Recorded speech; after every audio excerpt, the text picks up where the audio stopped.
August 1944, Normandy, France. The Allied push across Europe is slowing down, but not because of German bullets.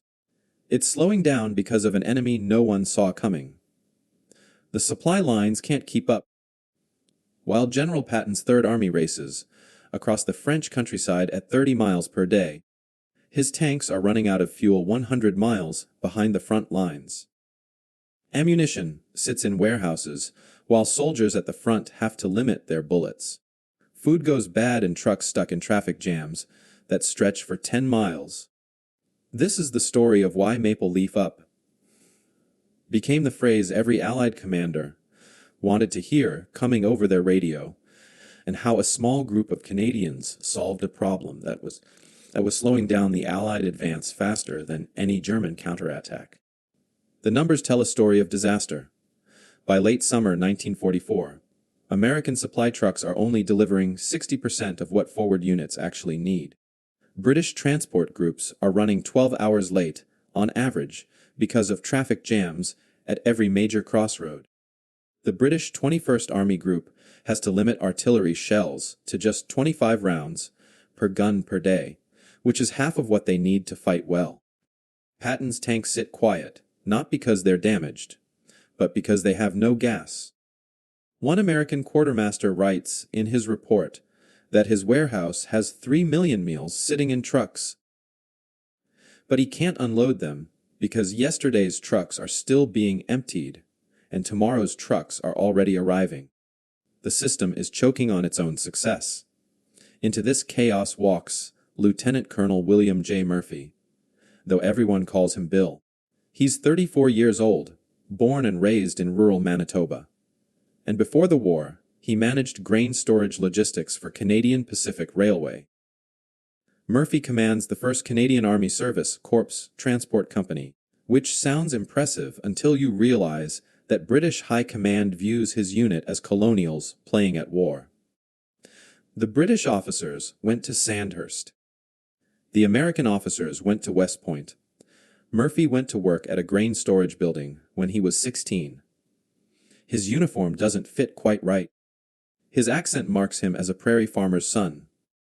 When he speaks at planning meetings, the career military men exchange glances that say everything about what they think of his opinions.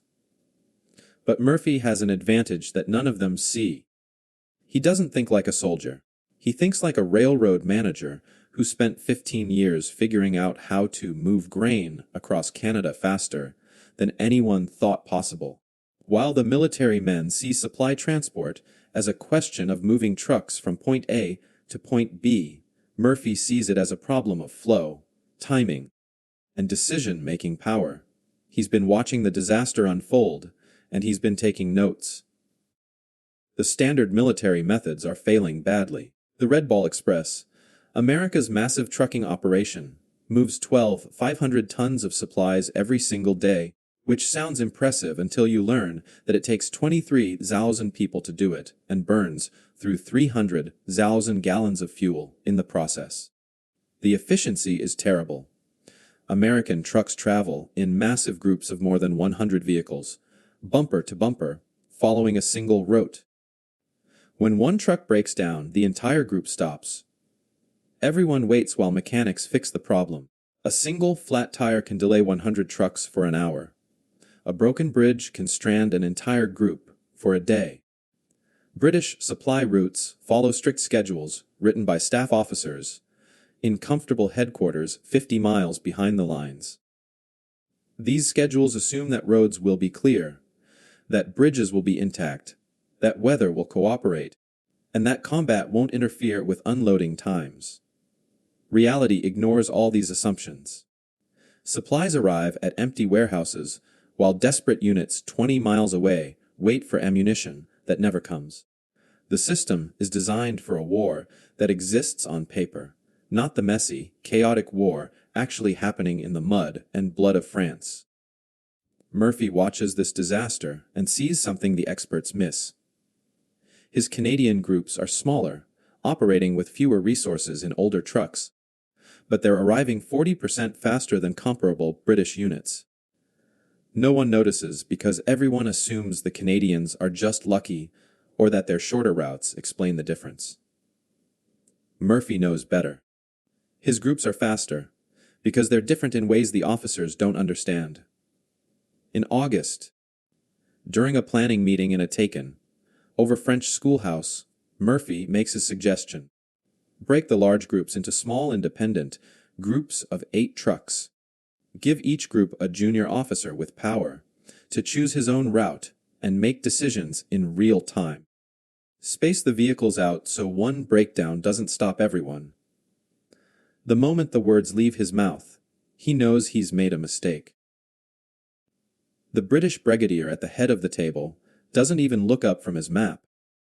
Convoy discipline has governed military transport since Caesar's armies, the brigadier says, his voice dripping with the look-down attitude that expensive British schools teach so well. We're not going to abandon 2,000 years of proven method for railway station thinking, Colonel. The other officers nod.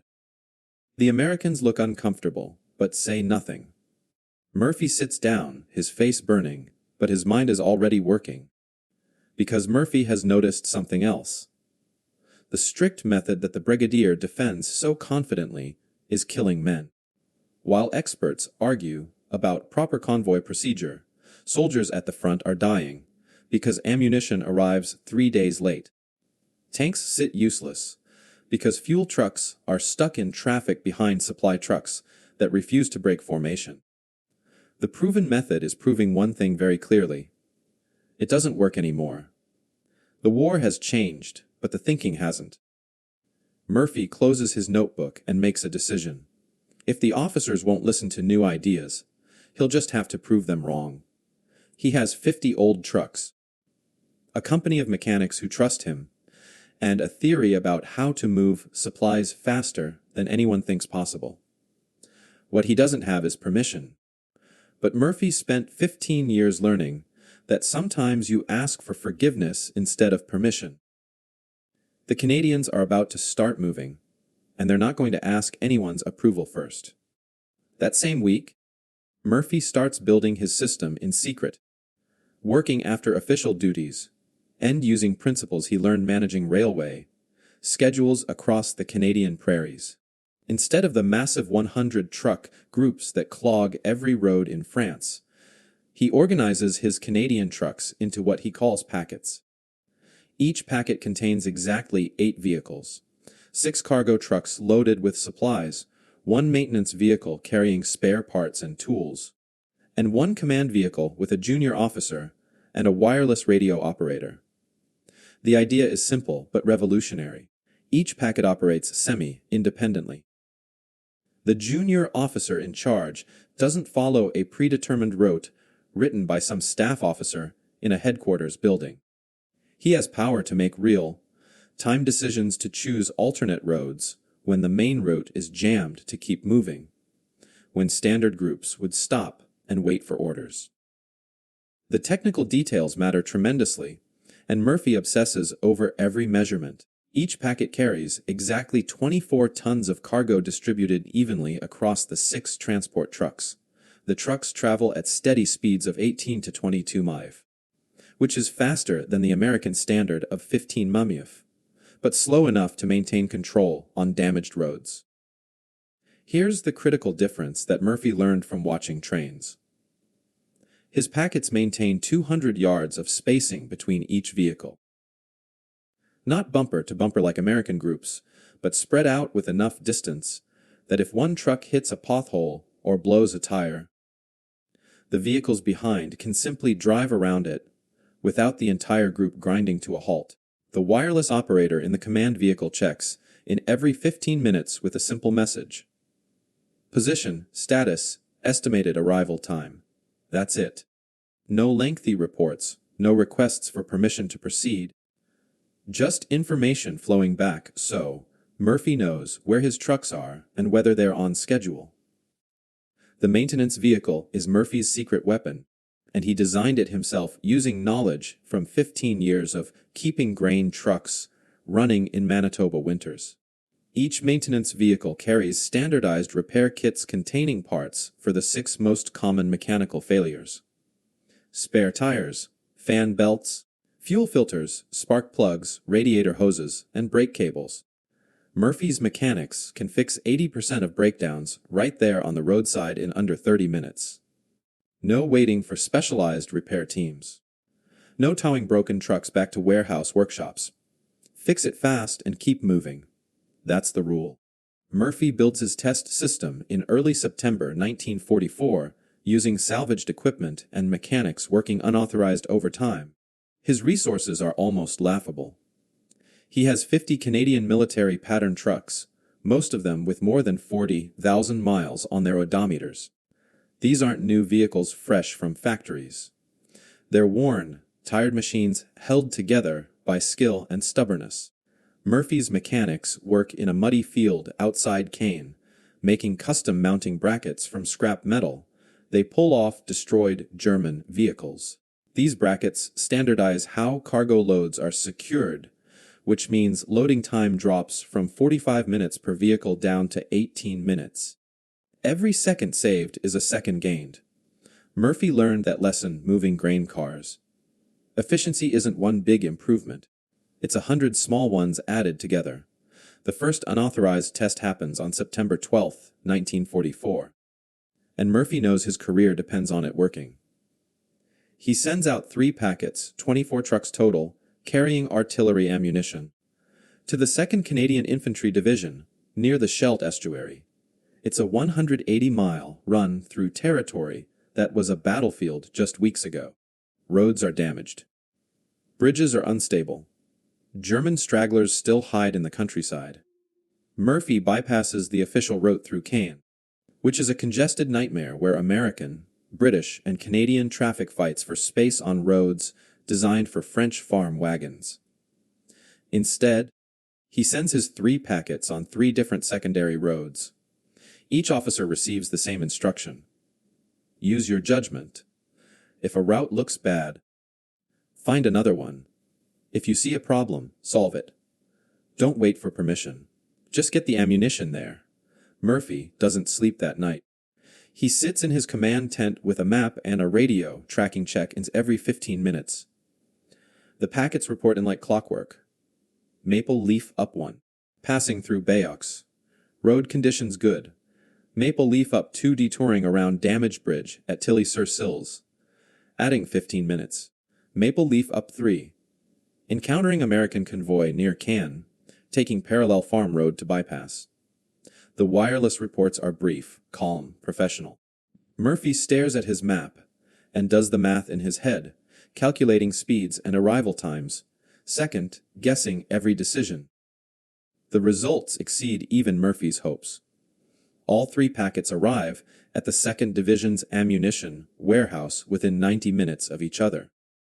The average journey time is 6 hours and 20 minutes. Murphy checks with the American Transportation Office. Comparable American groups on the main route through Caen are taking 11 to 13 hours for similar distances. His packets just moved ammunition twice as fast using older trucks on worse roads. When Murphy's trucks roll into the warehouse, the Canadian quartermaster there gets on the radio with confusion in his voice. Maple Leaf up. I thought you fellows weren't due until tomorrow morning. We haven't even cleared space for unloading yet. Murphy finds his key supporter, completely by accident. Brigadier James Frederick, Lister commands an artillery brigade that depends on steady ammunition supply, like a heart depends on blood. Lister is a practical man who cares about results, not procedures. When he hears that Murphy's unauthorized convoy delivered his ammunition a day early, he radios Murphy directly and asks one question. Can you do that again? Murphy says yes. Lister requests Murphy's packets exclusively for his brigade's resupply operations. When a British logistics officer objects to these irregular procedures and threatens to report Murphy for breaking protocol, Lister's response is ice cold and perfect. The irregular procedures deliver my ammunition on time. Your regular procedures deliver excuses and empty promises. I'll take the ammunition. Through September and October, Murphy expands his system quietly, packet by packet, proving the idea works every single day. By November 1st, the 1st Canadian Army Service Corps operates 200 trucks organized into 25 independent packets. The measurable successes become impossible to ignore. Canadian packets achieve 92% on-time delivery compared to 61% for British units and 58% for American Red Ball Express groups running the same general roads. Fuel consumption per ton-mile delivered is 37% lower than American operations. Murphy's mechanics fix breakdowns so fast that his vehicle availability rate is 96%, which means almost every truck is running almost all the time. The transition from doubt to desperate adoption happens in late October when Montgomery's 21st Army Group bogs down in brutal fighting around the Scheldt. British supplies can't keep pace with ammunition consumption. Guns fall silent, not because gunners are dead, but because shells don't arrive. On October 24th, Murphy's packets deliver 80-40 tons to British units in 48 hours. British transport officers had estimated that task would require 96 hours minimum. The math is undeniable. Now, Murphy's system is twice as fast and uses half the fuel. By November, British and American units start requesting Canadian truckers by name, asking specifically for the groups that actually show up when promised. The phrase Maple Leaf Up enters Allied radio protocol as Canadian packet leaders announce their call signs.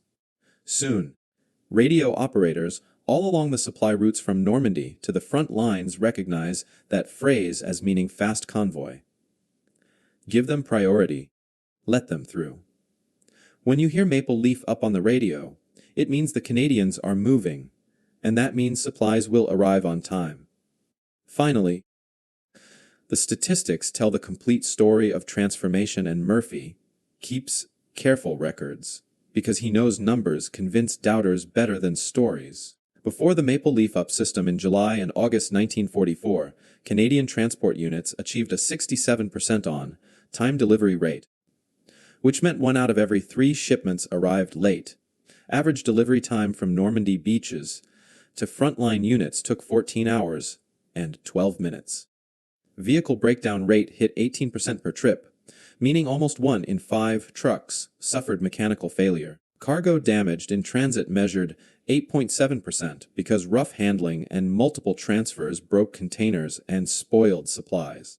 Fuel consumption ran at 2.88 gallons per ton-mile, which sounds technical, but means the trucks burned enormous amounts of gas just moving supplies around. After Murphy's system gets fully put in place between November 1944 and March 1945, the numbers transform completely. On-time delivery jumps to 94%. Average delivery time for comparable routes drops to 7 hours and 6 minutes, cutting travel time in half. Vehicle breakdown rate drops to 4% per trip, and most of those breakdowns get fixed roadside in under 30 minutes. Cargo damage falls to 1.9%, because packets handle loads more carefully and transfer them less frequently. Fuel consumption drops to 1.76 gallons per ton-mile, saving thousands of gallons every single day. These aren't small improvements. This is a complete revolution in how supplies move. By December 1944, Canadian transport companies operate 800 trucks organized into 100 packets, covering routes from the massive port at Antwerp all the way to the Rhine River. The scale of operations is stunning. Canadian packets deliver an average of 200 tons daily using 1/3 the personnel that equivalent American operations require. Murphy's system is doing more with less, moving faster with older equipment, and making it look easy. The contrast with alternative approaches makes Murphy's achievement even more remarkable. The Red Ball Express, despite its legendary reputation and Hollywood fame, is a logistical dinosaur consuming resources at an unsustainable rate. American groups of more than 100 vehicles require military police stationed at every single intersection to direct traffic. They burn fuel at horrible rates just to move fuel to the front. They create traffic paralysis wherever they go because 100 trucks moving bumper to bumper take up miles of road and can't get out of their own way when problems develop. British supply columns follow rigid schedules, written weeks in advance by staff officers who've never driven a truck in combat conditions. These schedules make British groups predictable, easy targets for German attacks, and completely inflexible when reality doesn't match the plan. The specific failures of standard methods before Murphy's innovation repeat themselves with tragic consistency. On August 29, 1944, a 140-vehicle American convoy headed for Patton's Third Army takes 17 hours to travel just 80 miles because a single bridge collapses under the weight of too many heavy trucks crossing too close together. The entire group stops. Everyone waits. No one has power to find another route because the route was predetermined by headquarters. British schedules assume 6-hour transit windows with perfect conditions.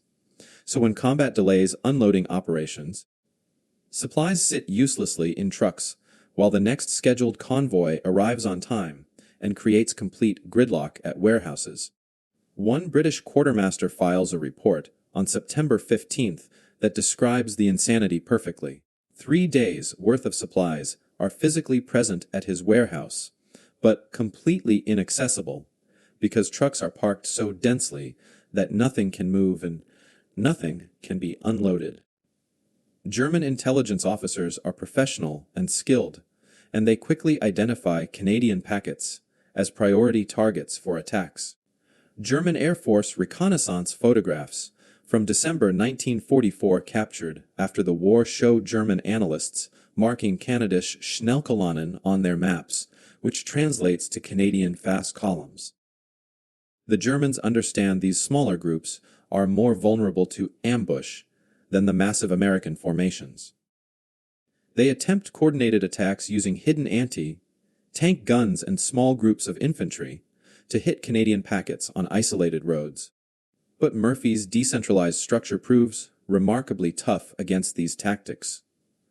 When a packet encounters enemy fire, the lead officer doesn't radio back to headquarters and wait for instructions. He makes an immediate decision. Fight through, back up, and find another route or call for help if needed. Meanwhile, other packets traveling parallel routes automatically adjust their paths based on wireless reports. The system adapts faster than the Germans can react. Captured German after-action reports express genuine frustration at the unmöglich. The impossible Canadians, who appear to navigate by instinct rather than following predictable orders. One German intelligence summary complains that Canadian groups seem to know where ambushes are waiting before the ambushes happen, when the real answer is simpler.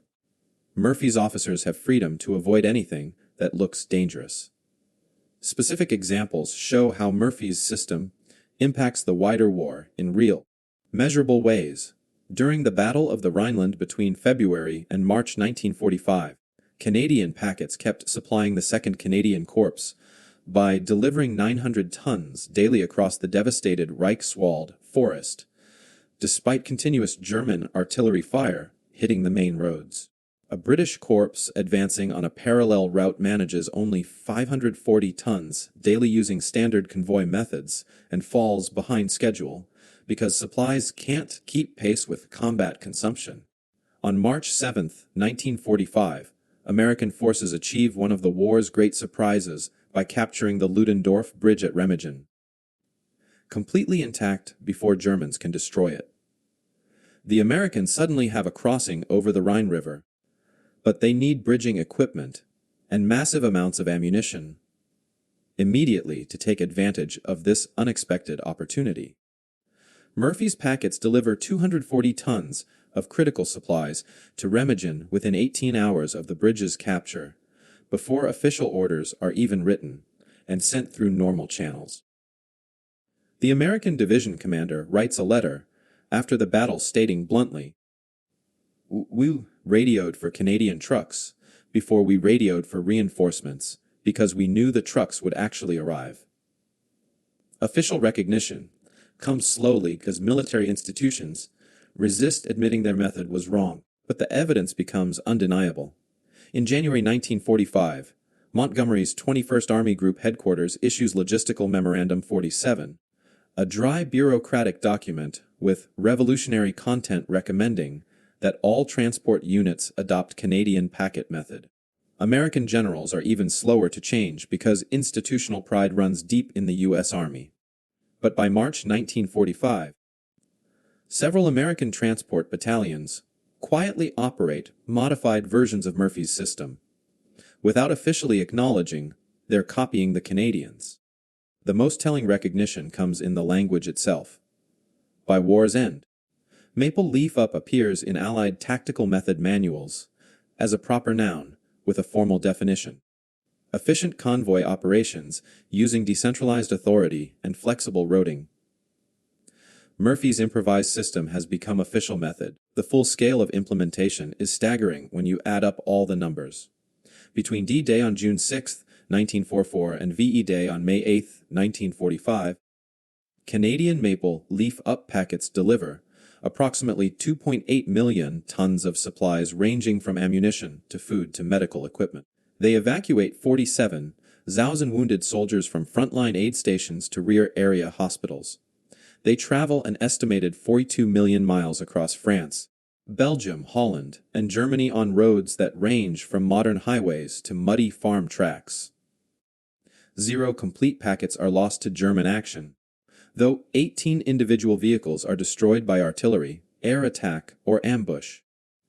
The reliability becomes so legendary that when Field Marshal Montgomery needs absolutely critical supplies delivered on an emergency basis, his staff doesn't request transport units by designation or number. They simply ask for Canadian packets by name because everyone knows those are the trucks that actually arrive when promised. Maple Leaf Up means the supplies will get there in a war where so much goes wrong. That simple reliability is worth more than gold. The post-war evolution of Maple Leaf Up method proves that Murphy's innovation wasn't just a wartime trick, but a fundamental advance in how logistics actually works. In 1946, Lieutenant Colonel Murphy returns to civilian life with a promotion to full colonel and a head full of ideas about how to move things faster and cheaper. He goes back to Canadian Pacific Railway, the same company where he learned his trade before the war. But now he's not just a manager. He's a man who reorganized Allied logistics in Europe, and CPR gives him power to implement military packet principles in commercial freight operations. Murphy applies everything he learned in France to moving grain, lumber, and manufactured goods across Canada. He breaks up long freight trains into shorter, more flexible groups that can take alternate routes when main lines are congested. He gives local dispatchers more power to make real-time decisions instead of requiring approval from distant headquarters for every route change. He standardizes maintenance procedures so repairs happen faster with fewer spare parts sitting in warehouses. Within 2 years, CPR reduces cross-country delivery times by 28% and cuts fuel costs by 19%. The company doesn't advertise these improvements as military innovation brought home. They just quietly make more money, while their competitors wonder how CPR suddenly got so efficient. Murphy's logistics manuals written in plain language that any truck driver or railway dispatcher can understand become required reading at the U.S. Army Transportation School at Fort Eustis, Virginia.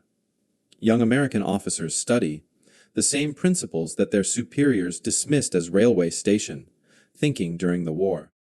The manuals teach decentralized authority, flexible routing, standardized maintenance, and the critical importance of giving junior leaders freedom to make decisions. These aren't revolutionary ideas anymore. They're just how modern logistics works. And a generation of officers learns them without necessarily knowing they came from a Manitoba grain storage manager who the British once dismissed as a colonial amateur.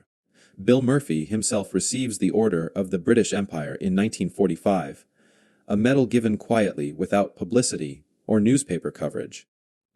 The ceremony happens in a small office in London with only a handful of witnesses. Murphy accepts the award politely, thanks the presenting officer, and never mentions it much afterward. He doesn't seek recognition for what he did. When a military historian interviews him in 1974 for a book about Canadian logistics in World War II, Murphy's response is typical of the man. "I just moved the groceries. Other fellows did the fighting and dying. They're the ones who mattered." Murphy retires from Canadian Pacific Railway in 1968 after 42 years with the company. He moves to a small house in Winnipeg and lives quietly tending a garden and reading history books. He dies in 1982 at age 72. His obituary in the Winnipeg Free Press runs 6 sentences long. It mentions his railway career and his military service, but doesn't explain what Maple Leaf Up means or how his innovation changed modern logistics. No monuments honor his achievement. No schools bear his name. The man who outperformed the combined military establishments of 3 major powers fades into obscurity. Remembered only by a shrinking number of veterans who knew what those words meant when they came over a radio in France. But Murphy's ideas live on in ways he never imagined. Modern military logistics, from American operations in Iraq and Afghanistan to NATO exercises across Europe, use direct descendants of Murphy's decentralized packet system. The U.S. Army's current convoy operations method, written and rewritten over decades, establishes principles Murphy pioneered in 1944.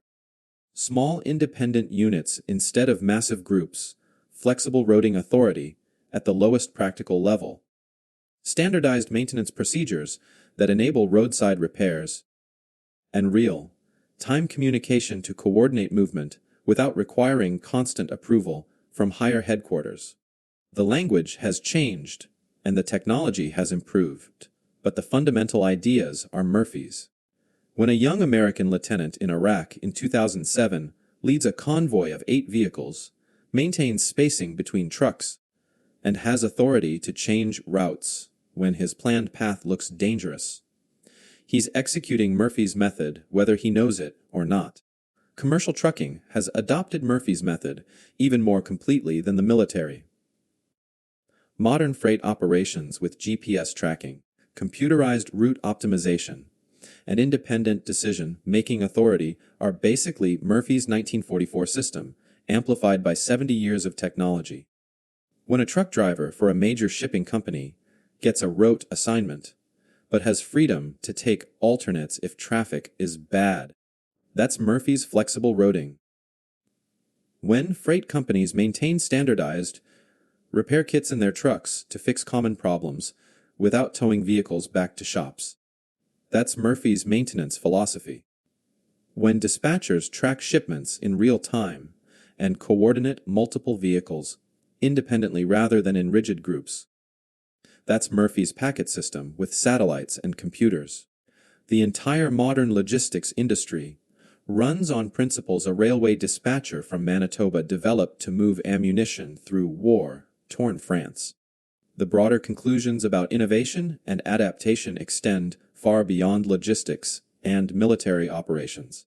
Murphy succeeded, not by having more resources than his competitors, but by questioning fundamental assumptions about how resources should be organized. Everyone else looked at the logistics crisis in 1944 and asked how to make the existing system work better. Murphy asked whether the existing system made sense at all. While American and British commanders scaled up standard methods, building bigger groups with more vehicles and more people, Murphy scaled down and decentralized. He recognized that efficiency often lies not in doing more of what already fails, but in restructuring systems to eliminate root causes of failure. This is the hardest kind of innovation, because it requires admitting that accepted wisdom might be completely wrong.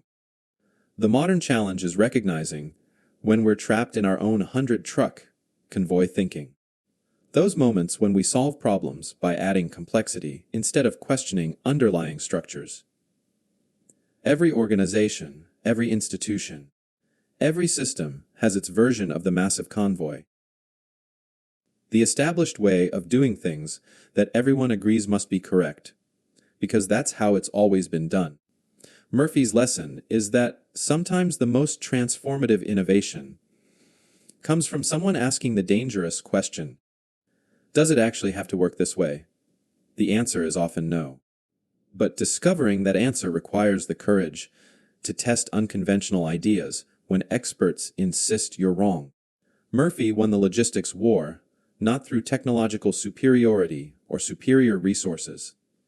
He won through organizational intelligence, through understanding that giving junior officers power to make decisions was more valuable than maintaining command hierarchy. He won by trusting the judgment of lieutenants and sergeants closer to actual conditions rather than requiring them to follow plans written by staff officers 50 miles behind the lines.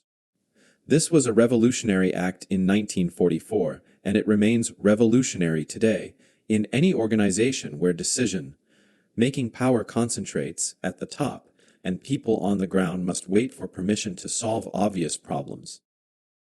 The enduring lesson of Maple Leaf Up is this: the most transformative innovations often come not from experts at the center, but from outsiders on the edges who see systems clearly, precisely, because they weren't trained to accept their limitations. A grain storage manager from Manitoba, armed with common sense and prairie practicality, outperformed military establishments that had been perfecting logistics for centuries. He did it not through heroics or dramatic breakthroughs, but through the revolutionary act of asking whether conventional wisdom actually made sense. When the radio came alive with those words, "Maple Leaf Up," it meant more than Canadians on the move. It meant someone had decided that efficiency mattered more than tradition, that results beat protocol, and that the right answer might come from the most unexpected source. Sometimes the best solution to a complex problem is elegantly simple. Smaller groups, smarter people, freedom to adapt. The Canadians proved it 80 years ago on the roads of France. We're still learning the lesson today.